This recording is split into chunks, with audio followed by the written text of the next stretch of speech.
Bonjour et bienvenue dans cette nouvelle vidéo. Et la semaine passée, je vous parlais que j'ai eu vraiment la bénédiction de pouvoir témoigner sur la blessure d'abandon.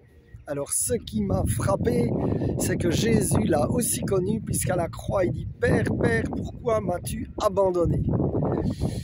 Et donc la blessure d'abandon, elle peut être réelle quand on a réellement été abandonné, mais elle peut aussi être perçue, c'est-à-dire lorsque par exemple on a eu des parents, surtout quand on était enfant, qui s'occupaient peu de nous, qui ne montraient pas de l'intérêt, puisque j'allais dire une des définitions d'un état d'abandon, c'est une maison dont on ne s'intéresse plus, alors elle est à l'état d'abandon. Et donc si les parents ne manifestaient pas d'intérêt par exemple, eh bien l'enfant il est frustré et donc il vit ces blessures d'abandon, qui avec les blessures de rejet sont les plus fortes, parce que dans la vie, lorsque nous sommes petits, c'est une question de vie et de mort, ou de mort, abandonné ou rejeté, nous ne savons pas survivre. Ce qui n'est plus le cas quand on est adulte, mais parfois, je dirais, le cerveau est comme bloqué à ce stade et il ne s'en sort pas si facilement. Et cela me fait vraiment penser à ma coach qui dit toujours que tu ne fais rien tant que tu n'es pas en position de sécurité. Et donc là, j'ai vécu une expérience il y a 15 jours à Rennes.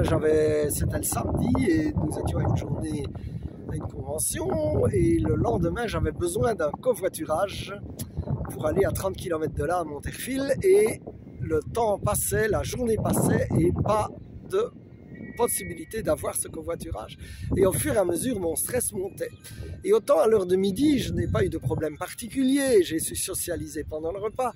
Au repas du soir, eh bien, mon stress avait bien monté et j'allais dire, nous étions à des tables de 6, eh bien, je me retrouve avec 4 personnes qui me tournent à peu près le dos.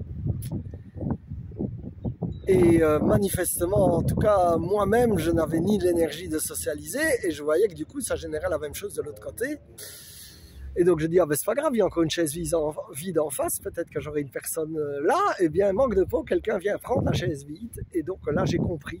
Je suis sorti, je suis en insécurité, ça ne sert à rien de rester ici. J'ai été prié, je suis sorti me promener, je me suis calmé, et vous le croirez ou pas, j'étais à peine revenu de même pas 3 minutes que j'avais le covoiturage et tout était débloqué. Alors mon frère, ma soeur, eh bien je voudrais te dire que le Seigneur est ton rocher, ta forteresse dans la vie, et que Jésus, il est mort et ressuscité pour te donner la vie et te donner justement la vraie sécurité. Même Jésus, il a connu l'abandon, mais il a tout de suite su remonter, puisqu'il a dit un peu plus tard sur la même croix, tout est accompli, j'ai donné ma vie, je sais pourquoi je l'ai fait pour que tu sois guéri, sauvé, relevé. Alors merci Seigneur.